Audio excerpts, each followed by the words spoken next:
उपस्थित धर्म प्रेमी, श्रद्धावान, जिज्ञासु भाइयों तथा सुशील बहनों, जिनकी अभी अपन ने स्तुति करी है, उन संतों को हमने देखा है, हमने उसका अनुभव लिया है और उनका पर्चा भी हमको आया है। भगवानों, ऐसे संत थे वो कि मैं 12 साल की थी और हमारे मनमाड़ से मालेगांव तक उनका, नासिक ज़िले में उनका विहार था। तब वे निफाड़ में आए थे, मैं 12 साल की थी, मेरे मन में ध्यान में भी नहीं था दीक्षा का विषय। उन्होंने कहा था, छोरी दीक्षा ले लीजिए घनो रिपाई, कई कहो छोरी दीक्षा ले लीजिए घनो रिपाई, इस तरह से उन्होंने कहा था। उनके शब्द सत्य हुए और मेरी दीक्षा हो गई और धीरे धीरे शासन की, जिन शासन की प्रभाव में इनको गणेश लाल जी मार साहब ने बोला था। गणेश लाल जी मार दर्शन किए, साक्षात दर्शन किए, उन्होंने सामने में देखा और उनको आशीर्वाद दिया। 1954 के अंदर उनका चातुर्मास मनमाड़ में था और हमारे माताजी मार साहब का एक विषय होता था, नासिक जिले में कोई भी संत आवे तो पिताजी के साथ हमको दर्शन के लिए भेजना। हमको मनमाड़ भी भेजा था, वहाँ हमने संवाद किया था जम्बू कुमार का, एवंता कुमार का, प्रज्ञा जी मार साहब के पिताजी, और मैं 11 साल की, वो 9 साल का था मेरा भांजा। तो हम दोनों को संवाद सिखाते और उनके व्याख्यान में बोलने को लगाते। तो मनमाड़ में भी हमने संवाद किए थे, वहाँ हमको पहला इनाम मिला। छोटे थे हम, पहला इनाम मिला कंपास पेटी, वो अलग प्रकार का पेन, रुमाल, दऊत, शाही की दऊत, हमको हो जैसे कोई दुनिया मिल गई ऐसा हमको लगा। इतनी खुशी हमको, ये पहला इनाम था हमारा। फिर हमारे पिताजी ने कहा, बेटा गीत गावना इनाम कमानो, वो धंधो नहीं करना अपना ने, आपला ने वो धंधो। हमको आगे चल के बम्बई में सोने की चेन भी मिली थी, सोने का बिल्ला भी मिला था, चांदी के बिल्ले तो कई मिले हमको। इस तरह से हमारे पिताजी कहते थे, गीत गावनो और बख्शिश लेवनो वो चोखो धंधो नहीं है, इसो धंधो नहीं करनो। इस तरह से पिताजी अपने सिद्धांतों पे अटल थे और हमारा प्रवास जिंदगी का चल रहा था। भगवानों, वो गणेश मुनि जी मार साहब का चरित्र, यानी दोनों तरफ से सुलगी हुई मशाल जैसे गांव में मार साहब आए कि सबको टेंशन आता था, अरे बाप रे, माथा मते नहीं ढक्यो तो चालतो नहीं, माथो ढक्योड़ो चाहिए, छोऱ्यारो कपड़ा पूरा पहरेड़ा चाहिए, पतड़ा ओढ़ना पहरने आवनो नहीं आठे, गणेशारा ब्याह नहीं है कि को पतड़ा कपड़ा ओढ़ दे आओ थे, चालना नहीं आठे मुगलाई नहीं है, आठे भगवान महावीर दरबार है, आठे मर्यादा में आया चाहिए। इस तरह से उनका स्पष्ट कहना था और साउथ में उनका बहुत प्रभाव था। साउथ के अंदर बेंगलोर से, मद्रास से लोग आते थे, क्या कहूँ आपको, अपने आँखों से देखा हमने, इतना बड़ा घूंघटा लिया हुआ, इतने सारे गहने पहने हुए, और जैसे मंडप में आई और बंदा करने लग गई तो उसके आंग में आ गया, जाऊ रे बड़े गणेशा जाऊ, पाछो नहीं आउला, पाछी नहीं आउला, मैंने छोड़, इस तरह से बोलते थे। बड़े बड़े घर की औरतें, इस तरह से उनके शरीर में शक्ति आ जाती थी, कहाँ का उनको बाहर का लगा हुआ होता था, भगवान जाने, वह आके निकल जाता था। इस तरह से हमारे गणेश गुरु जी, उनको देवी देवता भी प्रसन्न थे, देवी देवता उनके दर्शन को आते थे और उनके आशीर्वाद लेके जाते थे।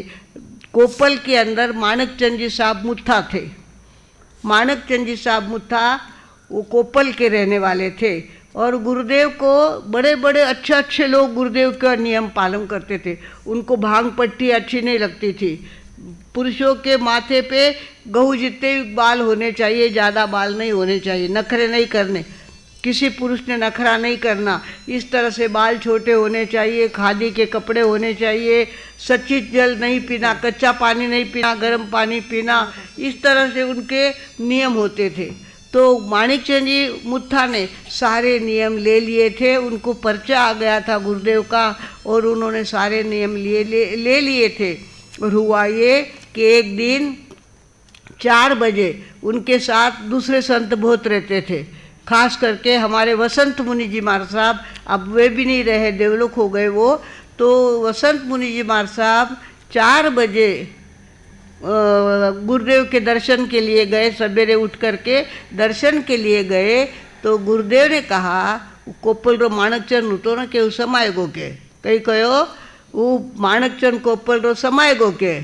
तो सुन लिया मार साहब ने, और उसके बाद 6 बजे टेलीग्राम आया कि माणकचंद जी साहब मुत्था एक्सपायर्ड। तो संघ में सूचना हो गई कि माणकचंद जी मुत्था एक्सपायर्ड हो गए हैं। तो नौकार से लेते समय वसंत मुनि मारसा ने पूछा, गुरुदेव आपने तो हमको 4 बजे ही बता दिया था और समाचार तो अब आए संघ के पास। तो बोले दर्शन करने गयो मारा। कई कहो दर्शन करने गयो, कहो उन्हीं कि मारा गुरुदेव आपरा मारा मत घना उपकार है, आपरा नियम में सगड़ा पाया, मैं देवलोक में जाने उत्पन्न हुई के। देवलोक में गयो, उठे याने पूछो मारा गुरुदेव दर्शन मैंने जाऊनो है, 1 मिनटा में पास आऊँ, फक्त मैंने उठे जाऊन दो। इस तरह से बोले और दर्शन के लिए आके गया। वो 4 साढ़े 3 बजे दर्शन को आके गया और कहा गुरुदेव आपके अनंत उपकार है, मेरी गति सुधर गई, मैं अच्छे ठिकाने पहुंच गया हूँ। इस तरह से उनका अनुभव था। वसंत मुनि जी ने अपना अनुभव हमको सुनाया था। भगवानों, हमारे पिंपलगांव के अंदर मारसा पधारे थे। पहले नासिक में आए। नासिक में मेरे बहन के घर में रहती थी। वहाँ नासिक में पता था हमको कि छोरा माथो ढकेड़ो, तो ये माथो नहीं ढके तो उठाए देवे, बखान में बारे काट देवे। तो मैं माताजी मार साहब का ओढ़ना पहन के गई थी। परकर बोल का तो पहनती थी और ओढ़ना ओढ़ के गई माताजी मार साहब का, और आगे जाके बैठी। थोड़ी गीत गाओ तने, हाँ गाओ गीत माताजी मार साहब बना के देते थे, हम गाते थे। तो इस तरह से वो नासिक में तो ओढ़ना पहन के गई और पिंपल गाँव में आए तो वो ओढ़ना भूल गई। मैं आगे जाके बैठ गई, परकर पोल के थे अंदर। तो कहो नासिकरा बाजार में ओढ़नो बेचने आएगी कहीं के कहीं कहो नासिकरा बाजार में ओढ़नो बेचने आएगी कहीं तू तारे ओढ़नो कटे गयो के। वापिस में गई, माताजी मारसा का ओढ़ना पहन के आई। तब तक उन्होंने व्याख्यान चलाया, तब मेरा गीत हुआ। उसके बाद उन्होंने मंगलिक सुनाई, हर्ष हर्ष। इस तरह से वो एक मशाल थी, दोनों तरफ से जलने वाली मशाल थी। जहाँ जाते थे उस गांव में माहौल खड़ा हो जाता था। इतने पाली लेने वाले लोग तंग आ जाते, इतने मेहमान आते थे। चाहे नाश्ते के लिए, भोजन के लिए, सारी व्यवस्था उनके द्वारा होती थी। भगवानों, ऐसे उनके कदम कदम पे चमत्कार होते थे। जलती मशाल थी वो, और एक पति पत्नी महाराज साहब को पहुंचा। दोपहर में निकल जाते, वो कभी भी निकल जाते, किसी को कहते नहीं थे कब मैं हमारा ब्याह होने वाला है, कहाँ हम जाने वाले, कुछ कहते नहीं थे और निकल जाते थे। निकलने के बाद लोग उनके पीछे पीछे दौड़ते थे। चलते चलते उनके बराबरी की कोई कर नहीं सकता था, इतनी लंबे लंबी टांगे उनकी पड़ती थी। फटाफट आगे निकल जाते थे वो, और बीच में गली में घुस जाते थे। अरे मार साहब तो आगे को नहीं, लारे गया मार साहब। फिर लोग दौड़ते और इधर जाते। इस तरह से वो व्यवहार कर रहे थे। एक पति पत्नी, खादी का कपड़ा पहना हुआ, वर्षी तब चल रहा है। ऐसे में उनके पीछे पीछे दौड़ते दोपहर में जा रहे थे। और गुरुदेव ने कहा, अबे घनो हुयो, कितना लारे आओ, अबे जाओ थे थाना ठिकाने। इस तरह से कहा, और उनको बहुत भूख लगी हुई थी। दोनों पति पत्नी को बहुत भूख लगी थी। बिना खाए पिए गुरुदेव के पीछे दौड़ गए थे वो। तो आगे देखा तो पेड़ के नीचे ज्वारी की रोटी और दही की हंडिया लेकर के एक बाई बैठी हुई थी। अब वहाँ से जंगल में कहाँ से बाई आवे, पर थी। और उन्होंने कहा मेरा प्रसाद लेके फिर जाओ। तो ज्वारी की रोटी और दही उनको इतना मीठा लगा, इतना भाया उनको। और उन्होंने कहा ये गुरुदेव का चमत्कार था। हमको इतनी भूख लगी हुई थी, हम कहाँ से भोजन करते, पर रास्ते में बाई मिल गई, हमारा पेट भर गया। भगवानों, इस तरह से गुरुदेव की चमत्कार कदम कदम पे होते थे। और ऐसे तो हो गया ये हमारे, वो क्या करते थे, दुकान लगवाते थे। गरम पानी की झारी, खादी के कपड़े, बेटका, मुँहपत्ती, पुंजनी, और सब धर्म ध्यान पे उसकी एक तेला किया तो ये, एक उपवास किया तो ये, इस तरह से वो दुकान लगवाते थे। तो हमारी प्रज्ञा जी महाराज साहब की बड़ी दादी थी, वो दादी और हमारी दूसरी अरुण प्रभा जी की माँ दोनों बातें करते, मार साहब ने कल पे कही के इसो इसी दुकाना लगाओ मार सान चाले कही के, इस तरह से उन्होंने कहा। तब तक तो उनका लड़का, इसके चाचा जी मतलब भैया, हमारी बहन का भांजा एकदम से जीने के ऊपर से गड़दड़ करते हुए नीचे उतर गया, नीचे गिर गया। वो सभी ने कान पकड़े और कहने लगे भाई मार सारी बातें नहीं करनी, बार सारी बातें करी इसो कहीं भी हुए के। तो इस तरह से लोगों को अनुभव आते थे, कोई उनकी बातें करे तो उसका अनुभव आता था। वो कहते थे ये धंधा नहीं करना, ये पाप का धंधा, ये नहीं करना। और किसी ने किया धंधा, उसका दिवाला निकल गया, उसका दिवाला निकल गया, उनको इतना घाटा सहन करना पड़ा। और कहने लगे कि इसकी अपेक्षा गुरुदेव ने कहा ऐसा बंद किया होता धंधा, इतने लाखों का नुकसान नहीं होता हमारा। इस तरह से गुरुदेव के शब्दों में बहुत शक्ति थी। हमारे पिताजी को वो दोस्त समझते थे। हमारे पिताजी ने कभी खादी के कपड़े पहने नहीं और कभी उनके नियम कोई पालन नहीं किए, पर उनको पता था सच्चारित्रशील आदमी है, बहुत ऊंचे क्वालिटी का आदमी है। उनसे बातें करते थे, उनसे बोलते थे। हमारे पिंपलगांव के अंदर देवीचंद जी साहब मुत्था थे, उनको खून की उल्टियाँ होने लग गई थी और उनकी माँ आई, कहने लगी गुरुदेव मारा बेटा ने घना लोई पड़ रही है, मुंडा में उल्टिया हुई रही मैंने कि थाना गाँव में है ना भिक्षन जी सोनी व्यान को दवा ले थे। इस तरह से कहा उस दिन से उनकी दवा उल्टी बंद हो गई और वे अच्छे हो गए। इस तरह से उनका अनुभव बहुत ज़्यादा ज़बरदस्त अनुभव था और कदम कदम पर उनकी बातें याद आती हमको भी। अभी भी हम जाते, बहुत भीड़ हो जाती है ना, तो गुरुदेव का फोटो लगवाते हम मंडप में। ऐसा लगता है इतना पंखा चाले, इतना मोटो मंडप, कोई कोई पड़ गो तो कहीं करा, इसके लिए गुरुदेव का फोटो लगा दिया। हम विहार करते थे और विहार करते समय बहुत बरसात होने लग जाती थी और इधर उधर ठहरने के लिए की जगह नहीं होती। हम खाली सदगुरु नाथाय नमः, सदगुरु नाथाय नमः चालू किया कि बरसात कम हो जाती थी, अपने आप बरसात कम हो जाती। ऐसे कितने अनुभव हमको आए। ज़्यादा बरसात होने लग गई कि गुरुदेव कौन सी जाप करना, सदगुरु नाथाय नमः, और बरसात ना होती हो शांतिनाथ जी साता करो, शांति जिनेश्वर शांति, वो जाप किया कि बराबर बरसात होने लगती थी। भगवानों जैन शासन बहुत शक्तिशाली साधन है। जैन शासन ने बहुत ज़्यादा बातें हमको सिखाई है, बहुत निडरता सिखाई है। हम तो छोटे छोटे थे, हमारे मधुस्मिता जी और मंगल प्रभा जी 19 साल के थे और मैं 24-25 साल की थी और जंगलों में से विहार करते थे हम। ऐसे सूने जंगल आते थे, ऐसा लगता था कोई आया न आपला ने पकड़ लियो तो कहीं कराला, आपला ने उछाल लियो तो कहीं कराला, पर कभी हमको कोई कष्ट नहीं हुआ। जिन शासन की शक्ति ऐसी ज़बरदस्त है, आदमी नाम के प्राणी से हमको कोई किसी प्रकार की तकलीफ नहीं हुई। सुरक्षित हम शिमला तक जाके आए, इधर कलकत्ता तक जाके आए, क्या अहमदाबाद तक, गुजरात नहीं, वो रास्ता में गाँव कुंदा हिंदू रोड जाऊँ ले, तो वहाँ भी हम गए और वहाँ के तीर्थों को हमने देखा, हिंदुओं के तीर्थों को देखा सारा।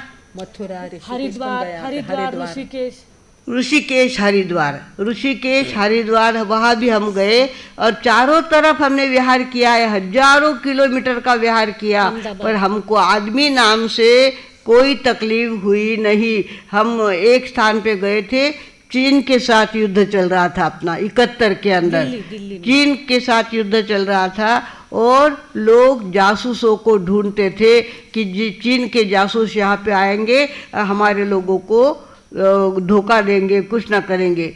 तो हम कपड़े बांधे हुए थे, हमारे वो ओढ़ने बिछोने का खांदे पे लेना, कपड़े 3 जोड़ी कपड़े कमर पे बांधना, इस तरह से हम पूरे कायदा पालते थे। अब सारा छूट गया हमारा, उम्र भी हो गई, तबीयत भी अच्छी नहीं रहती, इस कारण से अब सारा बदल गया हमारा। पर पहले हम ऐसा रहते थे, तो हमारा सारा बांधा हुआ, मुंह पे मुंह पत्ती बांधी हुई। उनको लगा कि कोई तो भी जासूस है, ये चीन के कोई जासूस है। इस तरह से उनके मन में डाउट आया, तो मुझे ध्यान में आया कि इनके मन में अपना डाउट आया हुआ है और अपन लेडीज है, कल कुछ भी हो सकता है। तो मैं उनके तंबू में गई, तंबू में जा कर के गई और कहा कि हम जैन साध्वी है, हमारा ऐसा नियम होता है, हमारी झोली खोल के बताई, ये लकड़ी के पात्र होते हैं हमारे साथ और हम इस तरह से इसमें भिक्षा लेते हैं और इसमें ही भोजन करते हैं, हम धातु का उपयोग नहीं करते आदि सारी बातें कही। तो उन्होंने कहा बहन जी बहुत अच्छा किया आपने हमको बता दिया, हमारे मन में डाउट था, हमको लगा था ये विदेशी जासूस है और अपने देश में आए हैं, इनके मुंह पे कपड़ा बांधा हुआ है, कोई तो भी गड़बड़ घोटाला है। फिर उन्होंने कहा बहन जी हमको माफ़ करना, हमने आपके लिए उल्टा समझा था, आप बहुत अलग ढंग से निकले हो, आप बोल तो आपकी क्या सेवा करें। हमने कहा और कुछ नहीं चाहिए, खाली एक बाल्टी गर्म पानी हमको मिल जाए तो बहुत अच्छी बात। नया गांव था, कोई अपने ये थे नहीं, हम दिल्ली जा रहे थे उस समय, वहाँ उन्होंने पानी ला के दिया हमको, गर्म पानी ला के दिया, हमें पैर वगैरह धोने थे, इसके लिए भगवानों। इस तरह से हमारे गणेश लाल जी महाराज साहब अपने आप में एक विशिष्ट संत थे। जैसे आचार्य आनंद ऋषि जी महाराज साहब एक विशिष्ट संत होके गए, ऐसे गणेश लाल जी महाराज साहब ललवानी परिवार के थे। महाराष्ट्र के अंदर ही वो गोद गए थे किसी घर में, पर कहीं उनका स्वाभिमान दुखाया गया और उन्होंने समझा कि अरे मुझे ये गरीब समझते हैं, भिखारी समझते हैं, नहीं मुझे नहीं लेना, किसी के गोद में नहीं रहना, मुझे दीक्षा लेना। और स्वयं पुरुष से दीक्षा ली और दीक्षा लेने के बाद उसी दिन से वर्षी तप चालू कर दिया, उसी दिन से वर्षी तप चालू कर दिया, आखिरी तक उन्होंने वर्षी तप किया। और उनके कायदे होते थे गोचरी के, वो जाते घर में और कहते भाई गाय रो घी है कहीं, नहीं बोला तो उसके आगे पहले तेले का पारने के लिए गए थे और सामने वाले के घर में गाय का घी नहीं मिला तो 3 में 3 और मिला लिए, 6 उपवास कर लिए। इस तरह से धड़ाधड़ उपवास करते थे वो, और चाहे जितना पुरुषार्थ वो करते थे, इतनी तपस्या उन्होंने की है, इतना सत्य की साधना की है, इतनी जिन शासन की प्रभावना की है। हमारे पिंपल गांव में आए थे तो मुट्ठा की बहू थी, वो पतला ओढ़ना पहन के आई थी, उठ उठ, अरे बाप रे हम तो ऐसे हो गए, इतनी गणेश ब्याह में आई कि तू इतना पतला कपड़ा पहनने आवता रहे, कहीं जा घरे जा। और उसको उठना पड़ा, आखिर जाके मोटा ओढ़ना, जाड़े कपड़े का ओढ़ना पहन के वो आई। भगवानों ऐसे उनके कदम कदम पर उदाहरण मिलते हैं हमको, कदम कदम पर उनका अनुभव हमको आया है। भगवानों 54 का चौमासा उनका मनमाड़ में था और 55 का था मालेगांव में। मनमाड़ से मालेगांव जाते समय छोटे छोटे गांव में वो गए और वहाँ जाकर शांति जाप करवाते थे। नासिक में भी करवाया शांति जाप, पर शांति जाप करना मतलब खड़े खड़े जाप करना, बैठे बैठे जाप नहीं चलता था उनको। पुणे के अंदर आए, पुणे वालों ने मना कर दिया, खड़े खड़े जाप नहीं होगा, तो वे चिंचवड़ पहुँचे, वहाँ से भूखे प्यासे चिंचवड़ पहुँचे। वहाँ चिंचवड़ वालों ने बात को स्वीकार किया, खड़े खड़े जाप उन्होंने किया, और आज भी वे गणेश लाल जी महाराज साहब के पूरे भक्त बने हुए हैं चिंचवड़ वाले लोग। इस तरह से उनके जीवन में न जाने कितनी घटनाएं घटी है, और ख़ास करके उनके जाप में जो खड़ा होता उसको अगर कोई बाहर की वेदना है तो वो नष्ट हो जाती थी। रंजना नाम की लड़की थी नासिक में, उसको कुछ बाहर का था, पता नहीं उसकी तबीयत ठीक रहती नहीं थी, और जाप में खड़ी हो गई और इस तरह से वो गिरी, और देखते देखते उसके बाहर का निकल गया और वो अच्छी हो गई, अच्छे घर में उसकी शादी भी हो गई। भगवानों इस तरह से गणेश लाल जी महाराज साहब यानी जलती मशाल थी, दोनों तरफ से जलती हुई मशाल थी, और उनका प्रत्यक्ष अनुभव हमने बहुत ज़्यादा लिया है। ऐसे संत अपने यहाँ होके गए हैं और उन्होंने गांव गांव में धर्म की नींव पक्की करी है, गांव गांव में लोगों को व्रत नियम दिए हैं, गांव गांव में लोगों से वर्षी तप करवाए हैं, गांव गांव में लोगों से गर्म पानी पीने का संकल्प करवाया है, और खादी के कपड़े पहनना उनको बहुत ज़्यादा, क्योंकि अपना देश स्वतंत्र हुआ था और गांधी जी का कहना था, गौशाला भी घनी करी। हाँ गांधी जी का वो था कि खादी का अपने देश का कपड़ा पहनना चाहिए, तो वो प्रचार उन्होंने भी चालू कर दिया। जो खादी का कपड़ा पहनता उसके साथ बात करते, नहीं तो बात ही नहीं करते थे। इसी तरह से गौशाला का उनको बहुत शौक था, जहाँ जाते वहाँ गौशाला खुलवाते। जालना के अंदर 40 एकड़ ज़मीन में गौशाला वो जालना वालों ने खुलवाई है, और वहाँ लगातार जीव आते हैं। पूरे जालना के अंदर गौशाला का दूध ही जाता है। आज भी गौशालाएँ हमारे गुरुदेव ने चालू करी, वो आज तक लोगों की चालू है। कई स्थानों पे उन्होंने गौशालाएँ खुलवाई है। इस तरह से उनकी भक्ति जो करता है उसको अनुभव आए बिना रहता नहीं। हम लोग तो समय समय पर उनको याद करते यानी करते ही है, उनका शरणा लेते यानी लेते ही है, और उनका शरण लेने के बाद अपने आप हमारी परिस्थिति सुधर जाती है। भगवानों, ऐसे गणेश लाल जी महाराज साहब इस धरती पे होके गए। 1962 के फरवरी में उनका देह त्याग हुआ। उनको पहले ही समझ गया था अब मेरे जाने का समय आ गया है, इसलिए जालना वे पहुँचे। जालना संघ की आज्ञा ली, वहाँ पे रहे, वहाँ शांति जाप चालू करवाया और धीरे धीरे स्वयं ने तपश्चर्या चालू कर दी। और जालना के अंदर 5 फरवरी के दिन उनको अग्नि का दाग लगा।